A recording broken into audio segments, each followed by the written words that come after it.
Tesouro IPCA mais 8 é uma das melhores oportunidades de investimento que o Brasil já viu em décadas. Especialistas chamam isso de evento raro, janela que não dura muito tempo. E eles estão certos, mas tem uma pergunta que ninguém está fazendo junto com essa recomendação. Por que o juro real está em 8%? Porque a resposta para essa pergunta não é tão positivo assim, é um sinal de alerta. E hoje eu vou explicar os dois lados dessa moeda. O lado do investidor, que definitivamente precisa aproveitar esse momento, e o lado do cidadão, que também precisa entender a importância desse número. Então, muito cuidado ao investir nesse ativo, porque você precisa entender todas as nuances dele. Fica até o final desse vídeo, que nele eu vou te mostrar muitos detalhes que ninguém está comentando sobre isso. Seja bem-vindo ao canal, meu nome é Luan, sou especialista em investimento desde 2018 e ajudo as pessoas a investirem melhor o dinheiro delas.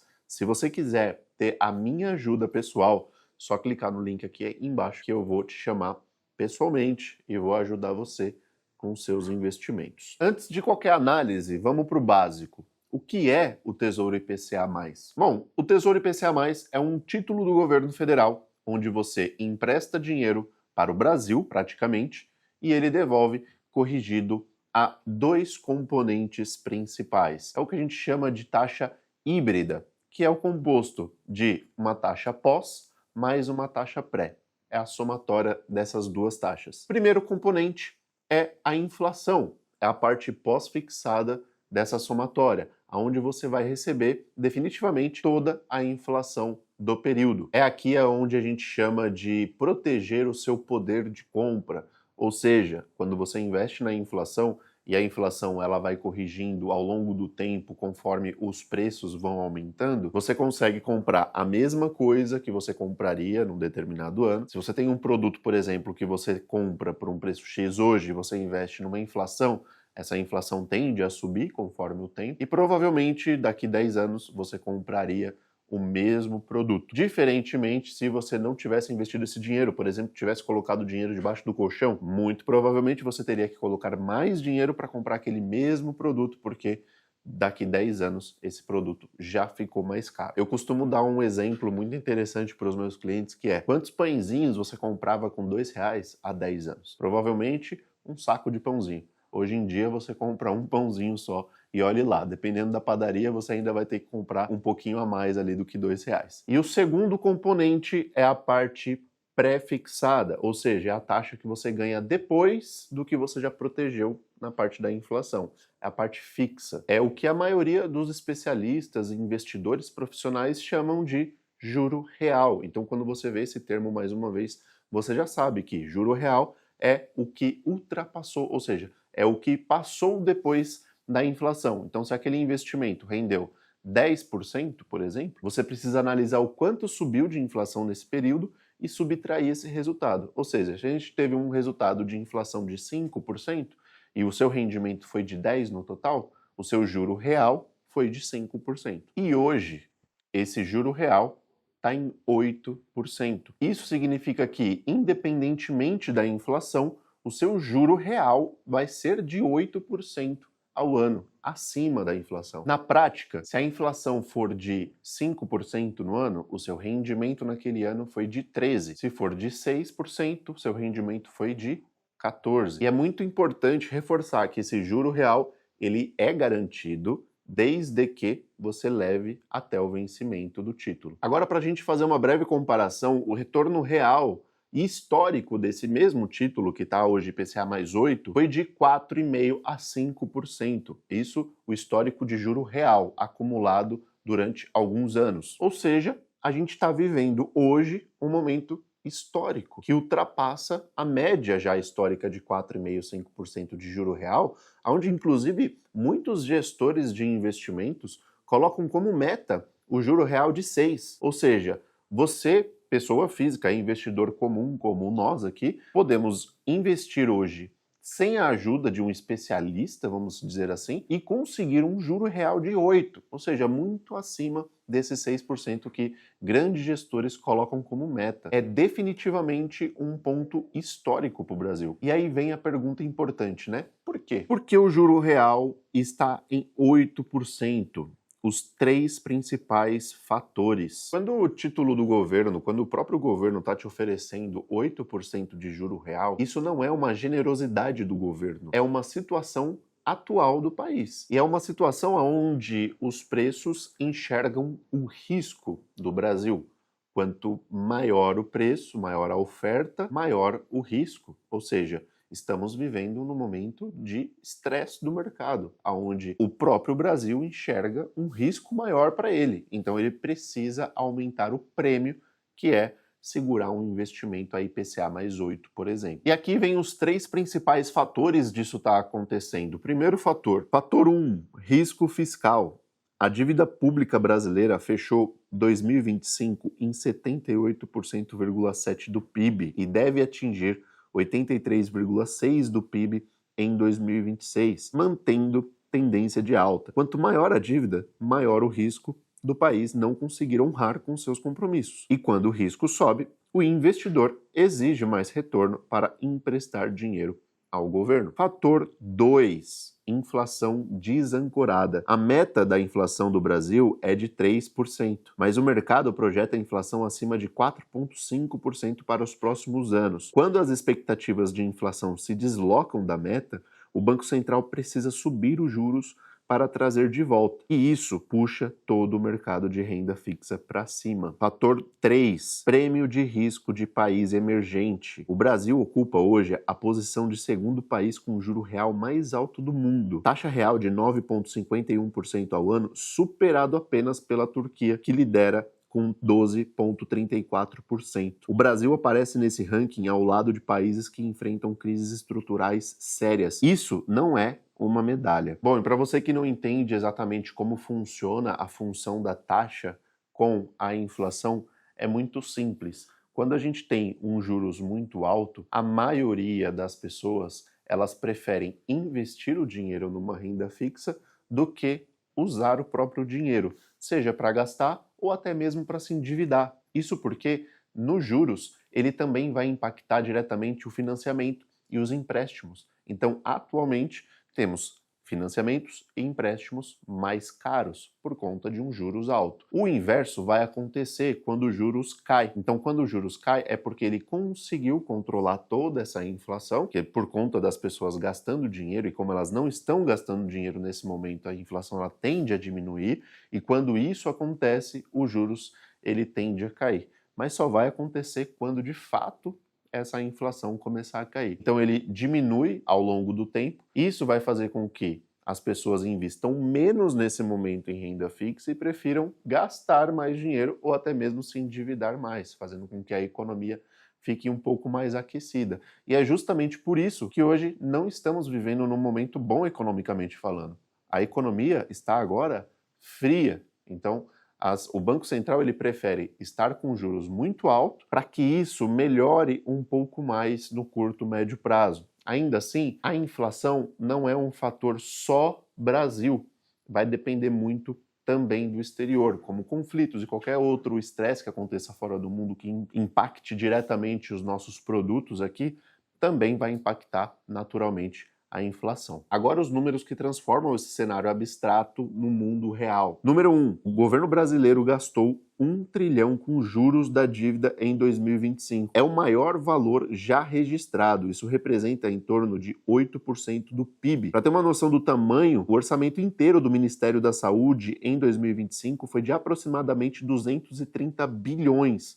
O Brasil pagou mais do que 4 vezes isso só em juro de dívida. Número 2. Entre 153 países analisados pelo FMI, o Brasil liderou o ranking de gasto com juros da dívida em proporção ao PIB em 2024 e manteve essa liderança em 2025. O segundo colocado foi o Sri Lanka, com 7,81% do PIB. O Paquistão, com 7,76%. Pensa nisso. O Brasil gasta mais com juros do que qualquer outro país no mundo em relação a sua economia, mais do que países em crises e mais que economias em colapso. Número 3, o freio do crescimento. A Confederação Nacional da Indústria projetou que os juros elevados frearam o PIB em 2025 e vão continuar freando em 2026, com um crescimento esperado de apenas 1,8%. Juros altos encarecem o crédito para as empresas e famílias. Empresas investem menos, contratam menos, a economia cresce devagar e quem paga a conta dessa lentidão é o cidadão comum. É exatamente esse o exemplo que eu dei anteriormente, falando ali um pouco sobre uma economia mais aquecida e uma economia mais desaquecida. Então, quanto maior os juros, menor é a economia, ou seja, as pessoas gastam menos e deixam o seu dinheiro mais investido. Bom para o investidor, mas péssimo para o país. E ao contrário, também vai acontecer. Quanto menos juros, mais economia. Historicamente, se a gente for fazer uma comparação aqui com outros países, Estados Unidos, pouco antes da pandemia, não tinha juros. Ou seja, um país onde não se tem juros, se investe em quê? E é justamente por isso que a gente tem uma diferença econômica tão forte com eles, né? Aonde lá eles vão focar mais em empresas, abertura de próprio negócio. A gente tem um estímulo diferente do que a gente tem aqui dentro. Número 4. O endividamento das famílias. Ao fim de 2025, o comprometimento da renda das famílias com dívidas chegou a 29,28% e a inadimplência subiu de 3,78% no início do ano para 5,05% em dezembro. O emprego, no máximo histórico, renda recorde. E mesmo assim, o brasileiro está mais endividado. E por quê? Porque os juros do crédito que seguem a Selic consomem cada vez mais da renda de quem precisa de dinheiro emprestado. E é exatamente por isso que os juros ele faz com que as nossas dívidas, né, do brasileiro que está endividado, por exemplo, fique cada vez pior, porque os juros também está diretamente ligado aos bancos. Então, como que a gente vive essa contradição? De um lado, o IPCA mais 8 é uma real oportunidade. Você está travando um juro real de 8% pelos próximos anos e o vencimento você que vai decidir na hora de escolher o seu título, garantido pelo governo federal, ou seja, aqui a gente está falando de risco soberano, por mais ruim que esteja economicamente falando, é o último setor financeiro a ter algum tipo de problema. Primeiro a gente tem as empresas, depois os bancos e, por último, o governo. Historicamente, esse retorno ele só aparece em momentos de crise. Os especialistas são unânimes. Esse momento não vai durar para sempre. A gente precisa aproveitar esse momento para garantir esses títulos nos nossos investimentos também. Por outro lado, 8% de juro real não apareceu do nada. Ele é o preço que o mercado está ofertando para financiar um país que gasta mais de R$ 1 trilhão por ano. Tem uma dívida crescendo em 84% do PIB e uma inflação que dificilmente consegue se ancorar da meta. Pensa só numa seguinte analogia: se você precisa de dinheiro e você está endividado, os bancos podem te oferecer um empréstimo, porém, esse empréstimo cobrará um juros maior. Isso porque o fato de que você tem um risco maior em não pagar esse empréstimo para o banco, ele cresce. Portanto, a sua oferta de crédito também vai ser maior, os seus juros vai ser maior do que uma pessoa que, por exemplo, já tem um histórico muito bom dentro do banco, está com as suas dívidas em dia, não deve nada, pede um empréstimo ali para abrir qualquer negócio, ou para comprar uma casa, ou para comprar um apartamento, muito provavelmente vai ser cobrado menos juros dessa pessoa, porque o score, que a gente chama de crédito, está bem melhor para ela. Ou seja, o risco dela não pagar é menor. Logo, se o risco de uma pessoa não pagar é maior, os juros também aumenta. E é justamente isso que está acontecendo com o Brasil nesse momento. Para o investidor, é extremamente importante garantir esses 8% de juro real num patamar que raramente acontece. E para o cidadão, ele precisa entender que, se ele não investir nesse momento, o poder de compra dele está ficando cada ano mais baixo. Ou seja, ele está comprando menos coisas do que ele comprava antigamente. É só a gente comparar o preço do carro em 2015. Em 2015, muito provavelmente comprávamos carros a partir ali de R$ 50 mil, carro novo. Hoje em dia, a gente não compra mais carro novo por 50 mil reais. Bom, e o que precisa acontecer para o juro real cair para 4,5%, 5%, como era antigamente? Isso já, é claro, significando que economicamente estaríamos melhor. Bom, são basicamente 3 coisas. Primeiro, equilíbrio fiscal. O mercado precisa acreditar que a dívida pública vai parar de crescer como proporção do PIB. Isso exige que o governo gaste menos do que arrecada de forma consistente. Não por 1 ou 2 anos, mas numa trajetória sustentada e crível. E é exatamente o contrário que a gente está vendo nos últimos anos. O governo gastando mais do que arrecada. E isso é muito prejudicial para o país. Segundo, inflação ancorada. As expectativas de inflação precisam voltar para perto da meta de 3%. Isso acontece quando o Banco Central tem credibilidade e o mercado acredita que a inflação futura vai ser controlada. Ou seja, se a gente tem uma projeção de melhora na inflação, isso pode impactar positivamente numa queda de juros. Terceiro, crescimento econômico real. Com a economia crescendo mais, a arrecadação sobe, a dívida como proporção do PIB cai naturalmente, mas o crescimento com juros altos é contraditório. Os próprios juros freiam o crescimento. É um ciclo que precisa ser quebrado pelo lado fiscal primeiro. Bom, quando esses 3 fatores se encaixam, o IPCA mais 8 ele evapora, não existe mais, ele vai começar a cair naturalmente. Quem tiver travado essa taxa de IPCA mais 8 e começar a ver no futuro ali o quanto que vai ser ofertado a novos títulos, né, emitidos pelo governo, vai agradecer ter travado essa taxa nesse momento. E não esquece, se você quiser olhar a sua carteira com muito mais detalhes e saber se você está protegendo o seu investimento de verdade, você vai clicar no link que está aqui embaixo e falar comigo diretamente para eu poder analisar a sua carteira. E aqui tem um ponto muito importante que poucas pessoas falam isso e é de uma importância grandiosa entender que temos 3 tipos de rendimentos na renda fixa atualmente.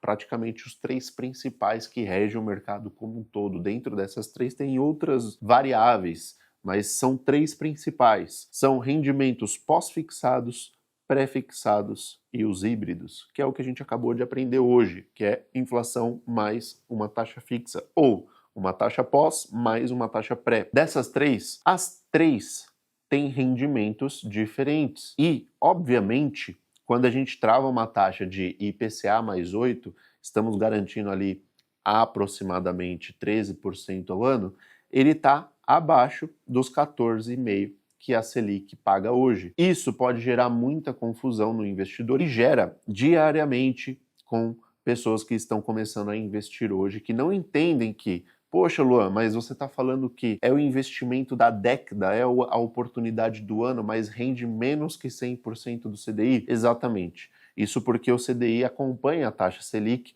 e a Selic é uma taxa que flutua. Ela não vai ficar em 14,5%, como a gente está vendo ela hoje em dia, para sempre. Muito provavelmente, quando o país começar a melhorar, ela vai começar a diminuir. E o que você já tinha cravado hoje, a IPCA mais 8, começa a superar com muita folga o CDI futuro e não o CDI de hoje, porque o CDI de hoje está extremamente alto, porque os juros está alto. Para bater os juros hoje é extremamente difícil. Uma carteira diversificada onde a gente tem pós-fixado, pré-fixado e inflação é muito difícil estar rendendo acima do CDI. Isso não significa que a sua carteira está ruim. Eu vejo muito disso na internet, gurus falando ali, sua carteira está rendendo menos que 100% do CDI, fale comigo. Toma cuidado com isso, porque existe um ponto onde ninguém comenta sobre esse detalhe. E esse detalhe pode mudar totalmente o jogo, porque às vezes você tem uma carteira boa e não sabe. E aí, para você saber se você está indo no caminho certo, clica no link aqui embaixo que eu vou analisar a sua carteira com você. E agora me conta, você tem inflação mais 8 na sua carteira? Você vai aproveitar essa oportunidade? Ou você vai esperar? Ou você está investindo em alguma outra oportunidade? Conta aqui nos comentários. Não esquece de se inscrever no canal, é muito importante pra gente. Até o próximo vídeo. Fui!